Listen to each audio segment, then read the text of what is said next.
Good morning. We are getting ready to do our next Brewing Success episode. This one's going to be all about grant writing.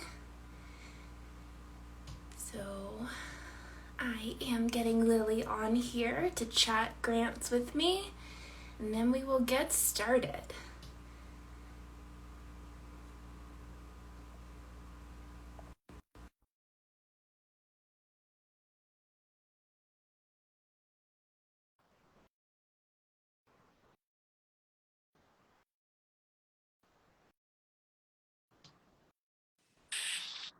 There we go.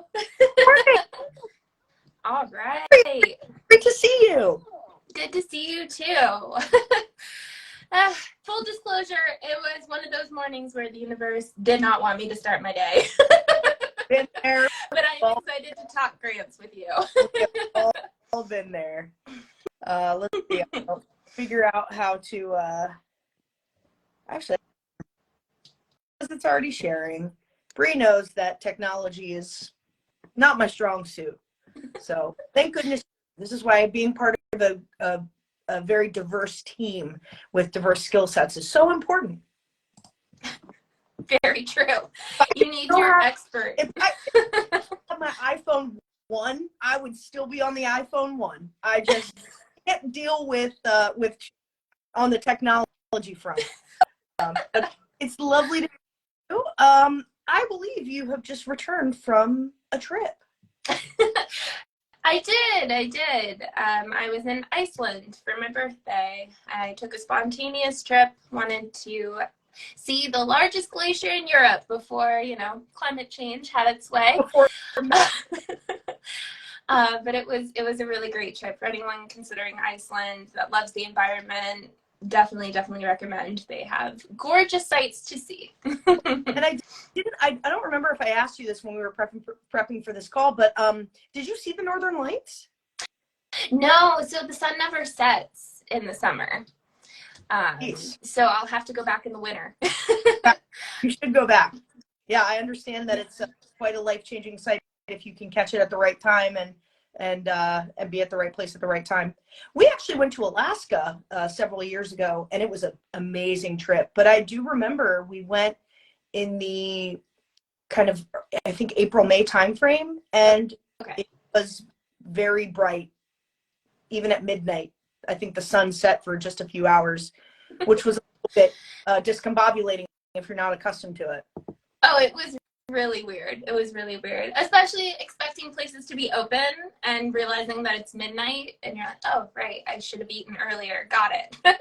Yeah, blackout blinds, I'm sure, are clutch. Yeah. When you're in a place like that, just to keep that circadian rhythm. But I'm glad you had a great time. Thanks. And so glad to be back. We're talking about grants today, which is, it's a topic. We only have a finite period of time, but there's a lot to cover. And so I think what would be beneficial for everyone who's on the call or everyone who's going to be watching this after, and actually I see one of my former colleagues, Becky Johnston, on the Instagram. Thanks, Becky. Becky is a seasoned grant pro, so I'm going to try to give her a little bit of knowledge for the experts on the call. But also, it's really important that we make this conversation sort of applicable to anybody, and anyone who joins can get something out of it. So what we're going to do is we're going to start with the super, super basics. And hi, Bex. What we're talking about is Grants 101. So what are the top 3 things that Bree and I want you to take away from this conversation? And the first thing is, as we've talked about, this is our 4th Instagram Live. We have talked about this for 3, and we will talk about it for the next one too. Relationships are at the center of everything we're doing with nonprofit work and with fundraising in particular. That still applies when you're talking about grants. Some folks think, oh, it's grants, it's this big organization, whether you're talking about grant funding from a private foundation or you're talking about grant funding maybe on the government side, so a local, county, state, federal grant. At the end of the day, there are human beings on the other side. There are human beings that are managing these grant funds. And so building that relationship with folks is absolutely critical and should be at the forefront of everything you're doing. And that also applies to grants. So that's really the first big takeaway. And Lily, for the copywriters too, that are new and starting to think about writing for nonprofits and helping with these applications, for what you just said, to kind of translate it into something they might be more familiar with, it's kind of like B2B or business to business, where you're writing to an organization, a foundation, right? It's like writing from a business to a business that is buying that businesses, services, or products.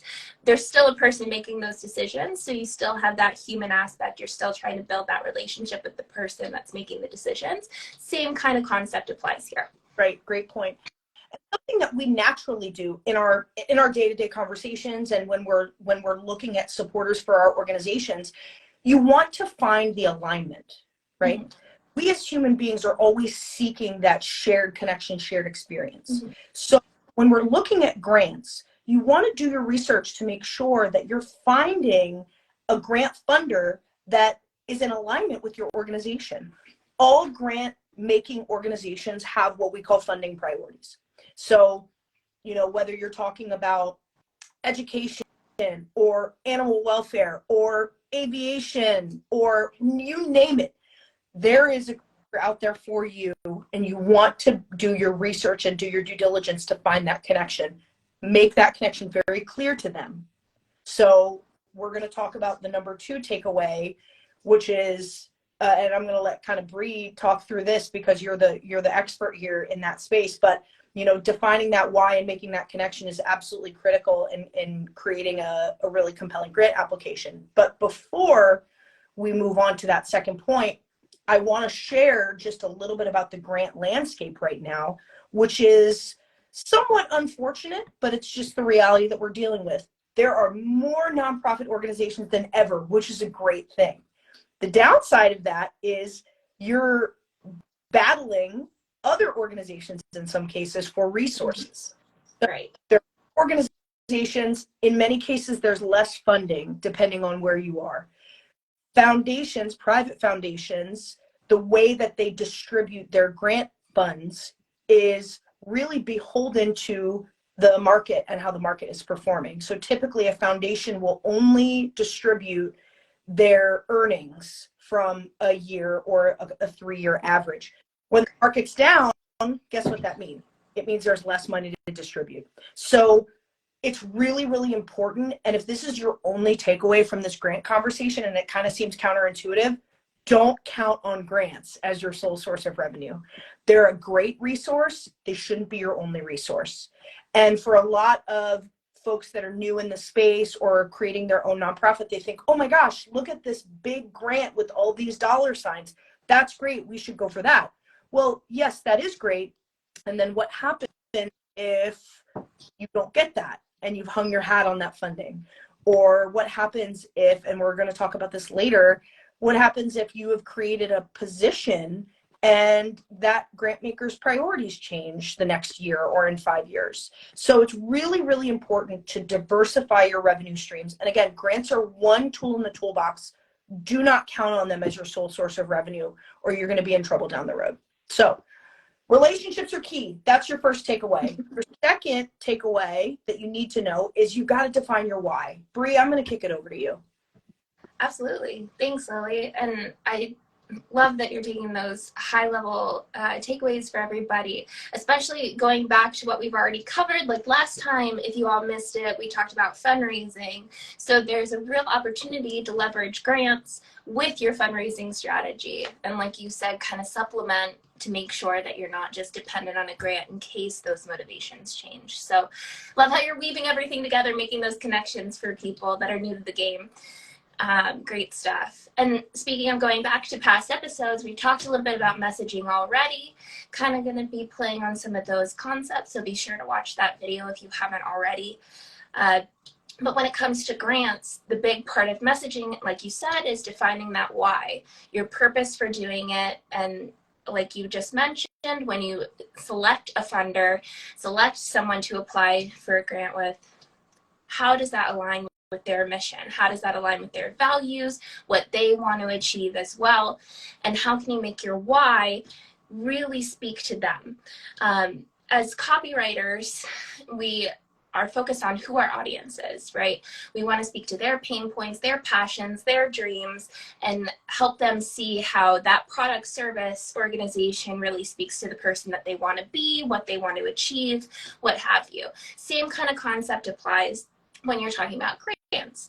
You look at who you're writing to, who the funder is, why they started their foundation, why they're offering this grant, and how your organization's mission really aligns with that.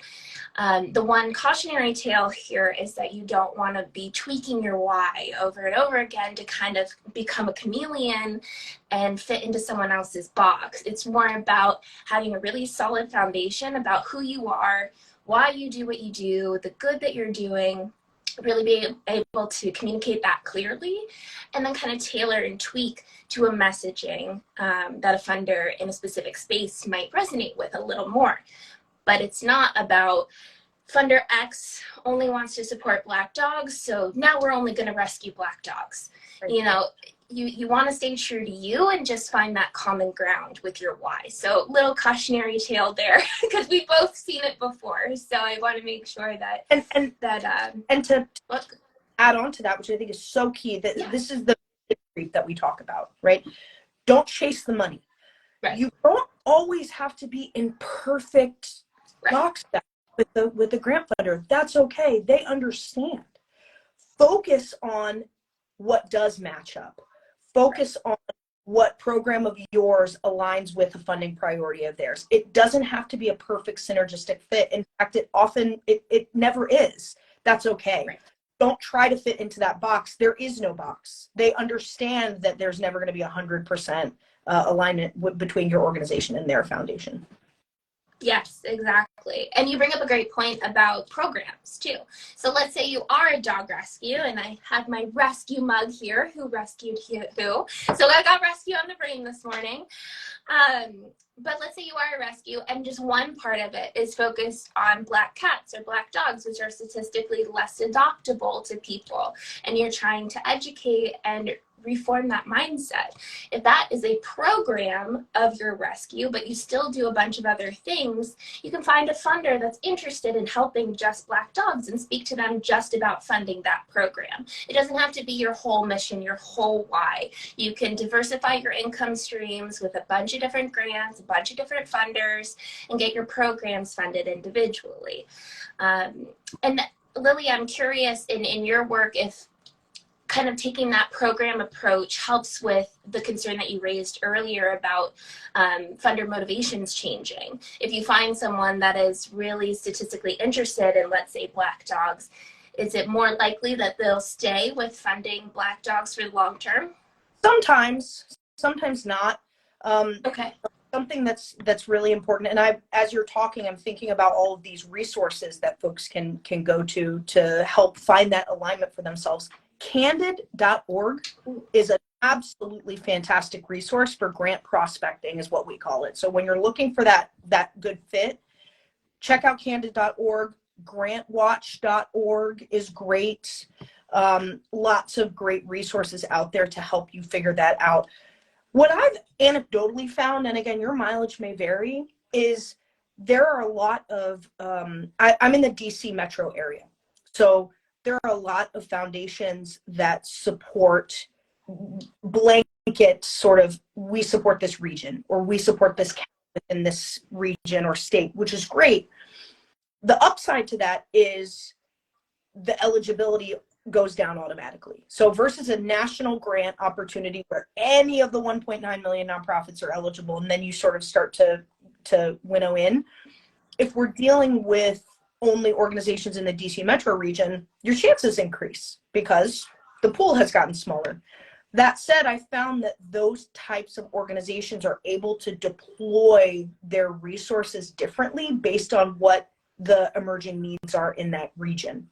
So you might definitely fit within that scope. And I've got a client that's dealing with this right now. You know, they're a civic arts organization, which is great. And they primarily focus on grades 3 through 5 in a particular county in the state of Maryland. Well, historically, our funding has been from a grant making organization that focuses on Montgomery County, Maryland. Well, guess what?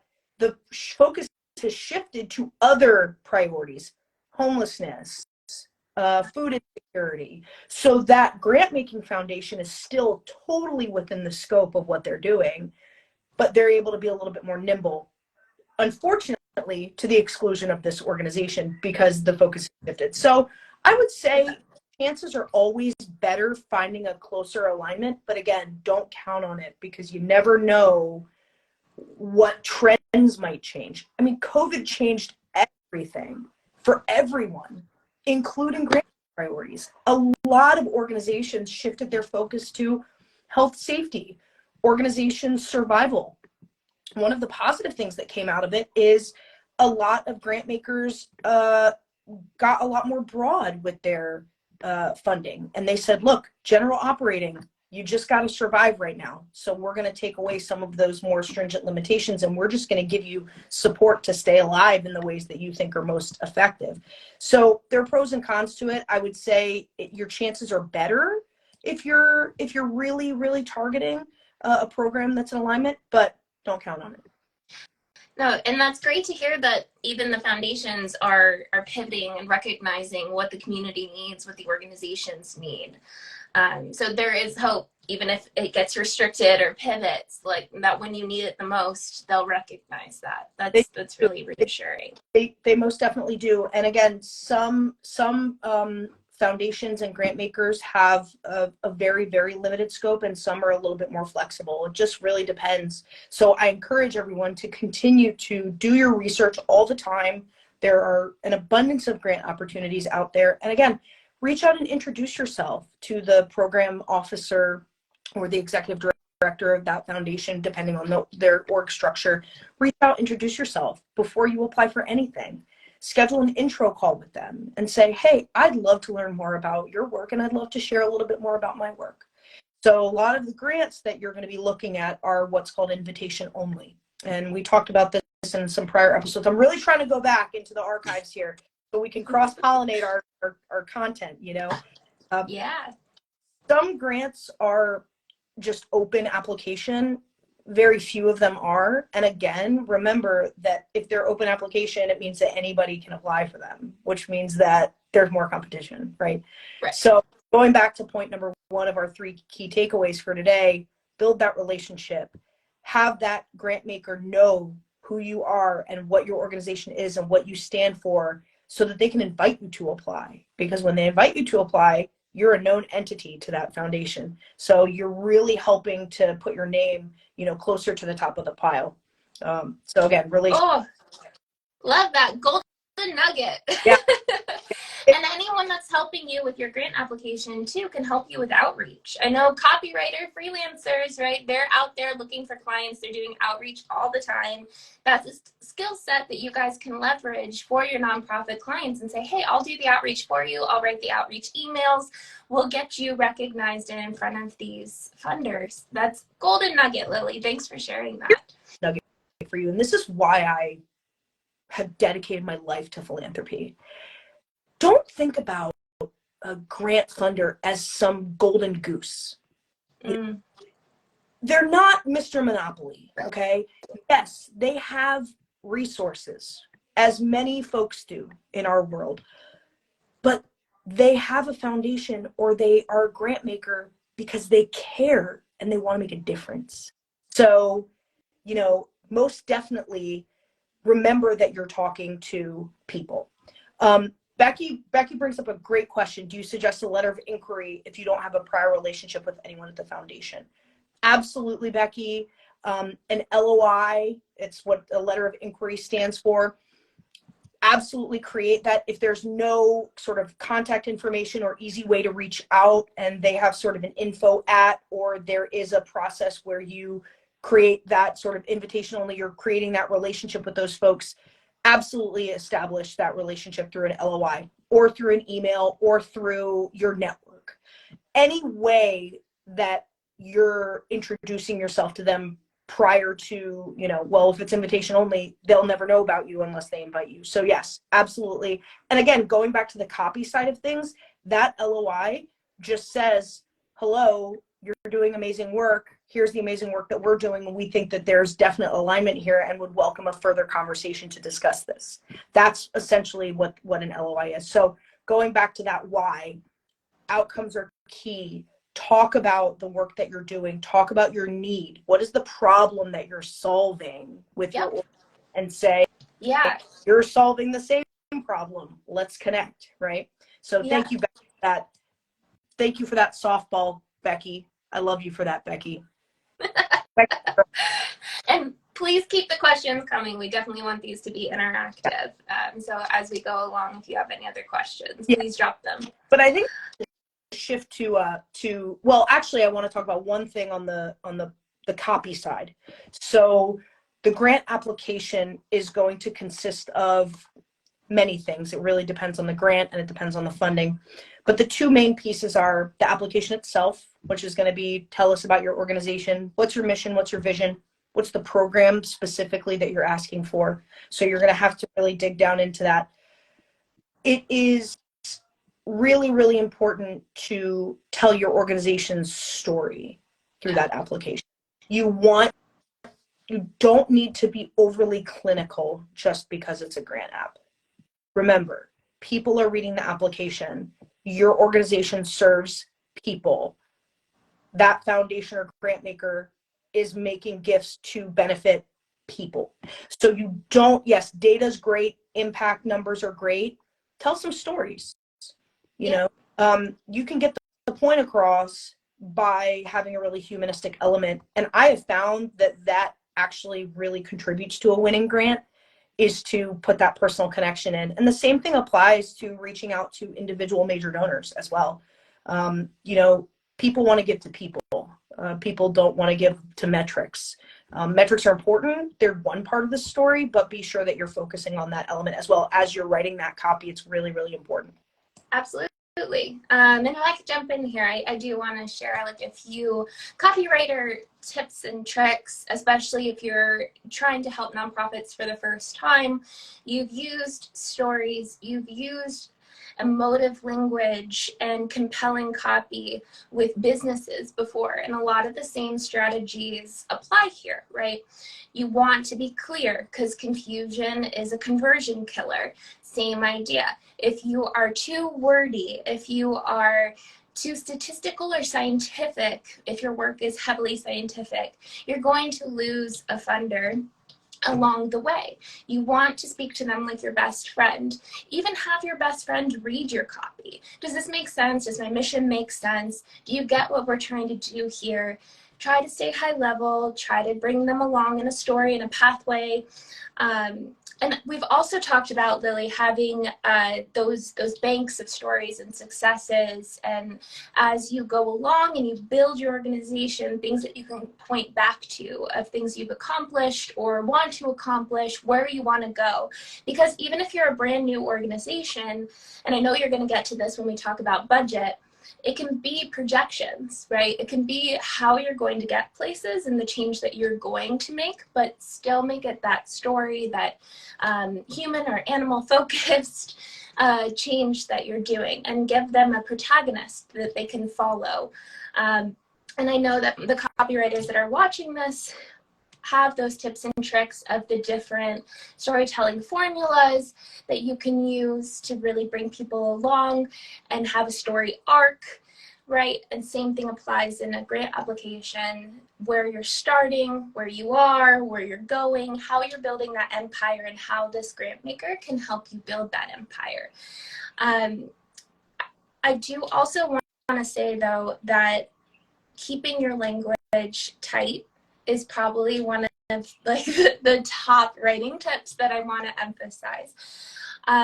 It's so easy to, especially when you're a founder, get in the weeds of, this dog changed our organization. When we rescued him, we knew what we were doing and our mission became clear, and you really get into the nitty gritty because you were there when you rescued the dog, and totally understand that. But this is where broadening your team, even hiring a freelance copywriter just for this project, just to help you with your why, just to help you with your story. It doesn't even have to be the grant application. Can get that outside perspective to kind of narrow and winnow your story down so that it's more compelling. Because we all feel the empathy with when you're applying for these grants, when you're applying for funding and soliciting donors, we feel the empathy. We want to help, but we need to know how. And so really giving us a clear path to how we can do it is where that outside perspective, that freelance writer perspective, can really help you succeed. Because I've seen clients overcorrect and become too focused on the return of investment, right? Like statistics, like if you invest this much, we can rescue this many dogs and this is where we will go. But you want to keep that empathy. You don't want to overcorrect and winnow too much, but you don't want to be too verbose. And so I really, this isn't just because I am a freelancer, but I do recommend that nonprofits work with an outside perspective, at least on the initial branding of your story, so that you can make sure it really is compelling for people that don't know your issue as well as you do. And here's the greatest thing about that. And here's the greatest thing about any grant applications or donor proposals or anything. Once you figure that out, you're infinitely easier, because not only have you figured out what's compelling to an outside supporter, whether it's somebody who is going to give you $25 on a Facebook fundraiser or somebody that's going to give you $25,000 through their private foundation, doesn't matter. Once you have figured out what resonates, use that, because what that's doing is it's ensuring consistency across your messaging so that we don't have that mission creep that we talked about. And it makes your life a lot easier, because once you've refined that, it's over, right? You can obviously continue to refine it, but you've got the bulk of what you're doing. And we're going to shift into budgets and we're going to talk about that a little bit, but I just think it's really, sure. But before we shift to budget, I do want to just spend 1 second on effective altruism, because in the environmental and animal world, it is a concern of a lot of organizations that funders are looking for very statistic-driven return on investment. Effective altruism has kind of shaped those movements. So for whatever concerns you might have in applying to someone without very clear numbers of, if you invest $100,000, this is the statistical investment that you will get back, right? This is the return. This is where you will see the money and see the financial change. You don't need to speak like that. There are funders out there, a variety of funders that will see community-based work and non-financial gains as beneficial. It's about doing that research. It's about making those introductory conversations and making sure that you are value aligned.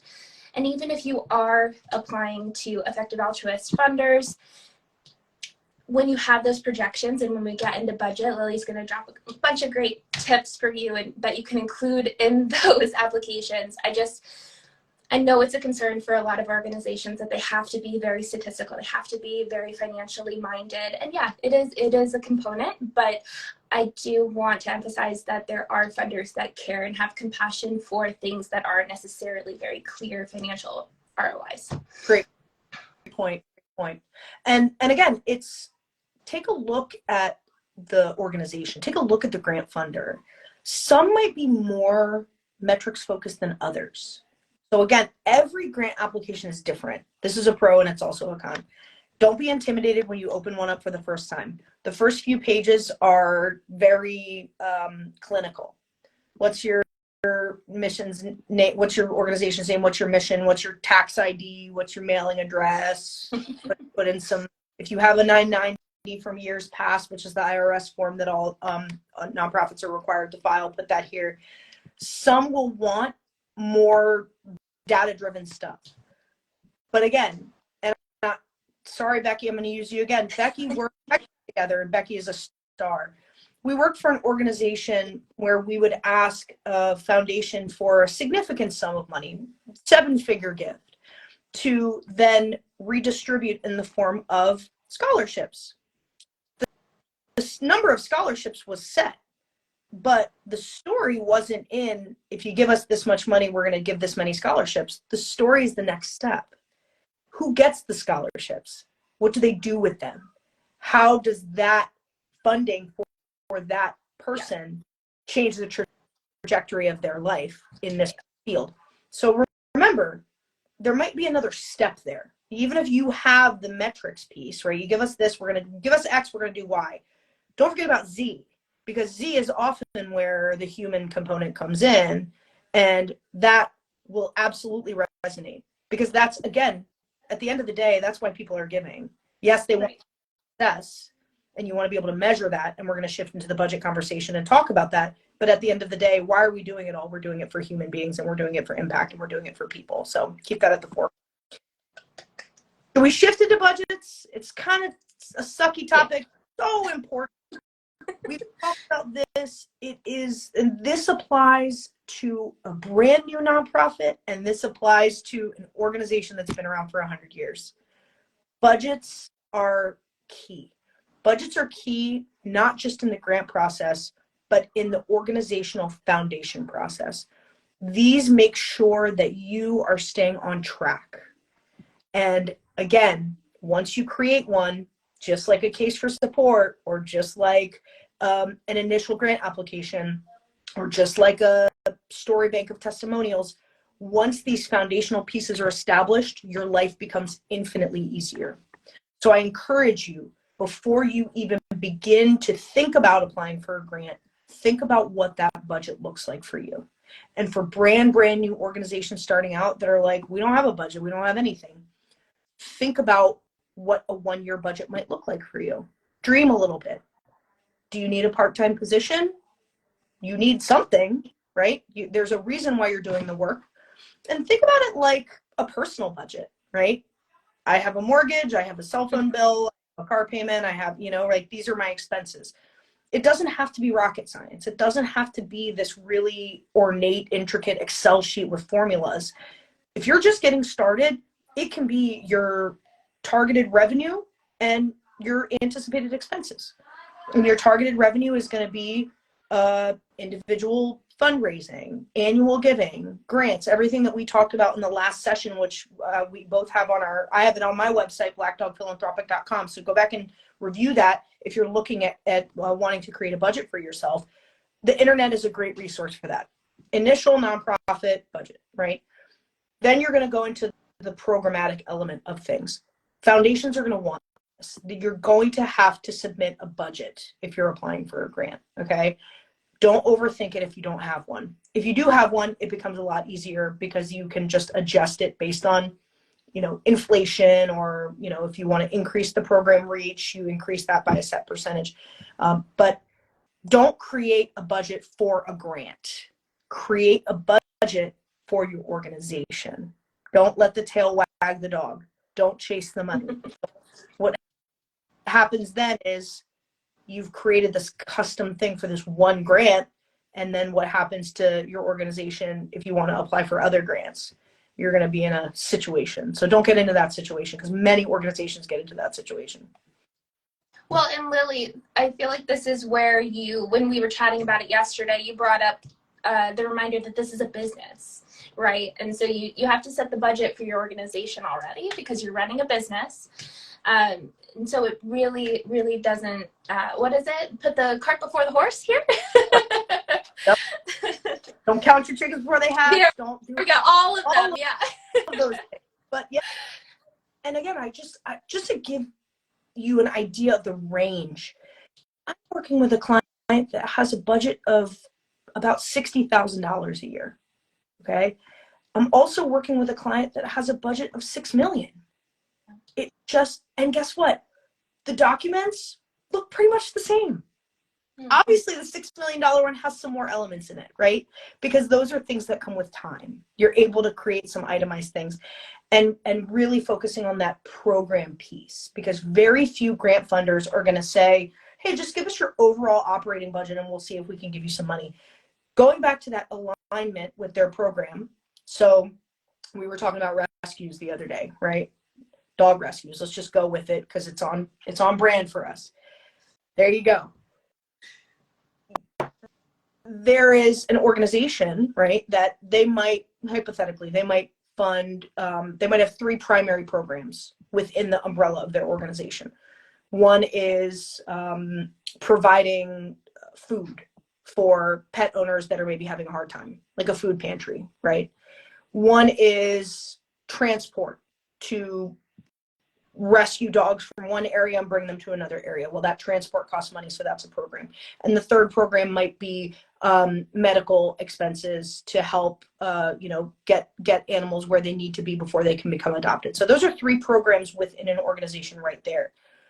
You're going to find a grant funder that's really interested in probably one of those things. So you're going to want to create a program budget for that piece of the work. So you have your overall budget, and then you have your program budget for those 3 line items. They're going to want to know more about that one program. So be sure that you sort of spell that out. And again, it doesn't have to be overly prescriptive. It doesn't have to be super fancy, but it's going to be something important that they're going to be asking for. So think about that, spend some time coming up with what you think your organization needs, and then share it with a founder or a funder. That's great. That's great advice too. And because I feel like, especially when you're just starting, you want to do so many things, or you're already doing so many things unofficially. And then you're like, okay, let's get support on all of this. Where do we start? So it's so key to like really hone in with that clarity and specificity. That's great, Lily. And here's the last thing to say about this. Yeah. Grants are different than an individual person giving you money. For one primary reason. When an individual makes a gift to an organization, there is no requirement for that organization to report back to that donor. You should, let's be clear, you should, and that's called stewardship. Go back to the videos or the IGs. You should thank them. You should keep them up to date. You should engage them the following year, but you don't have to. With a grant, there are reporting requirements that are associated with that money that you're getting. Okay. The reporting requirements are going to be different for every funder. When you're doing your research, look at that. Make sure that you're checking it out. There are some grants, federally in particular, that are enormous. So organizations look at this and they go, oh my gosh, $4 million, $5 million, let's go for it. That sounds great. And when you read the fine print, you realize that you've got to hire 4 people to manage the deliverables of that grant, and you have to report on it quarterly. And then at the end of the year, if you don't spend that money, there might be what's called a clawback, which means if you don't spend the funding, you have to give it back. So these are all really important things to consider when you look at a huge grant application. You get really starry-eyed and think this is going to transform the face of our organization. It might, but it might also come with some strings attached. So this is why budgets and making sure you're in direct alignment, and making sure you don't creep with your mission, and making sure you're not letting the tail wag the dog is so important. All of these things roll up to finding perfect alignment to ensure that the requirements on your end, making sure that you're being a good steward of that foundation support, is going to be easy for you. Agreed. And I know that we've gone over a lot, and it might sound pretty intimidating, especially if you've never applied to a grant before. Let's all take a deep breath. It all comes in its own time, and you have your 3 high takeaways, and you can continue to do research. You can continue to build your team. Even if it's a team of freelancers, you can have a virtual assistant doing research on grants that align with you. You can have a copywriter that helps you with your why, so you have a solid why that you can repurpose for all the applications you're using. So there are ways to diversify it and make it less overwhelming. And of course, we're always here to answer questions too. I have to put that plug in here.